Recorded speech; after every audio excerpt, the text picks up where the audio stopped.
Жалал Абад шаары жана Сузак районунун коменданты өзгөчө абал кирген экинчи сутка боюнча маалымат берди. Ошондой эле журналисттердин жана тургундардын суроолоруна түз эфирде жооп узатылды.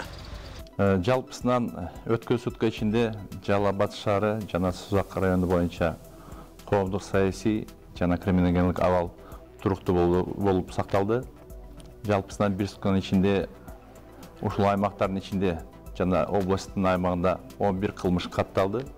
11 кылмыш, бул кылмыштардын арасында өзгөчө оор кылмыштар жок, бирок белгилеп кете турган бир кылмыш бар. Бул WhatsApp аркылуу таратылган тастыкталбаган жалган маалыматтар. Бул боюнча азыр ички иштер органдары тарабынан териштирүү иштери жүргүзүлүп атат. Бул тараткан жаран WhatsApp'тан үн аркылуу аныкталды, такталды. Бүгүн териштирүү жана тергөө иштери каралууда. Бүгүнкү күндө аймакта канча киши обсервацияда? Абалдары кандай? Дарыгерлердин көзөмөл астында 175 киши, ошолордун арасында 125 киши обсерваторияда күндө тыгыз көзөмөл, медициналык көзөмөл астында алынууда.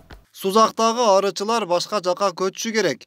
Кандай тартип каралды? Арычылар боюнча андан сырткары бир топ дагы башка айыл чарба маселелер боюнча суроолор келип атат. Аларды жеринде чечип атабыз. Эми мүмкүн болсо ошондой маселелер боюнча айыл өкмөтү аркылуу бизге кайрылса, себеби арычылар кээ бир учурларда жайытка чыгарылган айдай турган малдар боюнча аймактарда, айрыкча Сузак району боюнча бир топ маселелер көп. Ошон үчүн айыл өкмөттөргө дагы жергиликтүү бийлик, аким мэрлерге тапшырма берип атабыз. Бул жарандардын маселелери боюнча өздөрү акылдашып, кеңешип бизге сунуштарды берсе, биз бул сунуштар менен чогуу биргеликте ыңгайлуу шарттар түзүп бергенге даярбыз. Пропуск алуу маселеси тууралуу түшүндүрмө берип кетсеңиз.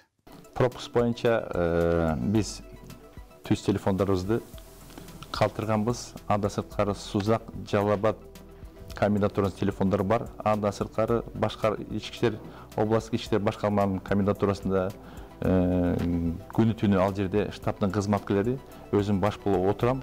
Арыздар менен келип атат. Чын айтканда көчө күнгө бир 5000 чукул арыз келген. Баарын негизги маселеси ошо пропуск жазуу. Эми алардан биз ылгап карап тактап атабыз. Эң керектүү биринчи муктаждык болгон жарандарга, айрыкча мына сиз айткандай кандайдыр ден соолугуна байланыштуу болсо, аларга биринчи ирет берип атабыз. Сөзсүз гана алар балким Ош шаарына кайрылышы мүмкүн, балким Бишкек шаарына чыгып кетиши мүмкүн, ден соолугуна байланыштуу. Биз аларга күтүүсүз тез аранын ичинде пропусктарды жазып, колуна карматып жардам берип атабыз. Базар коргондогу посттон бизди өткөрбөй коюшту. Дан жүгөрү ташыганга уруксатыбыз бар. Эч кандай маселе жаралышы мүмкүн эмес. Базар коргондо коменданттык саат деген жок, балким ГАИ посттору болушу мүмкүн. Бирок маи кызматкерлери менен дагы тапшырма берип аны көзөмөлгө алабыз. Бирок эң негизгиси блокпосттор турган жер бул Жалал Абад шаары жана Сузак району. Бирок бул жерлерде эле ар бир постто жооптуу жетекчилерге, кызматкерлерге эскертүү берилген, кагаз түрүндө көрсөтмөлөр берилген. Жүк ташуучу азык түлүк, тамак аш, оокат автоунаалары тоскоолсуз өтөт. Жалал Абад шаарында иштеген райондо турган кызматкерлер кантип шаарга кирип чыгышат? Биз ошо мекемелер менен, жетекчилер менен сүйлөшүп, тизимдерин карап, мүмкүн болушунча ошол кызматкерлердин пропуск алуусу, автоунаалар менен кирип чыгуусуну чектөө коюп атабыз. Кээ бир учурларда техперсонал балким кээ бир мекемелерде арбы болушу мүмкүн, бирок ошолорду чектөлүү гана машина менен мүмкүн болсо эртең менен алып келип, кечинде кайра алып чыгып кете тургандай шарттар менен сүйлөшүп, ошол автоунааларга гана пропусктарды жазып берип атабыз. Абалга жараша посттордо иштеп жаткан күч түзүмдөрүнүн кызматкерлерине компенсация же башка кошумча төлөмдөр каралганбы? Бул боюнча тиешелүү буйруктар, жарлыктар чыгып, колдоолор көрсөтүлүп атат. Ал эми министрликтер, бир нече министрликтер бар, алардын жеке өздөрү менен да байланышып так маалымат алсак болот. Бирок негизинен мен жалпысын айтып кетем.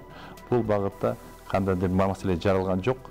Камсыз кылуу, жардам берүү, колдоо көрсөтүү жана ошол жерде кызмат өтөө жериндеги жалпы оокат ашы, финансы каржылоосу жана шарттар түзүү боюнча эч кандай маселе жок бүгүнкү күндө. Мен мына жалпы телевидение жана СМИ өкүлдөрүнө сиздердин каналыңыздарда аркылуу кайрылып кетем. Чоң ыраазычылык билдирем. Себеби сиздерде ошол элдерге туура маалымат жеткирүү, өз убагында ыкчам оперативдик маалыматтар жеткирүү жана биз койгон талаптарды туура жеткирүү боюнча бир топ эле арбын иштер болуп атат. Ошонун негизинде ойлойм, мен мына кечээ күнгө салыштырмалуу бүгүн элдин арасында тартип таптакыр башкача. Мен ойлойм, ушул багытта биргеликте эл журт, калайык калк, мамлекеттик кызматкер, СМИ өкүлдөрү биргеликте иш алып барсак, ушул түйшүктөн арылып, ушул илдеттен арылып, Кудайым буйрса бейпил жашоо келебиз деп.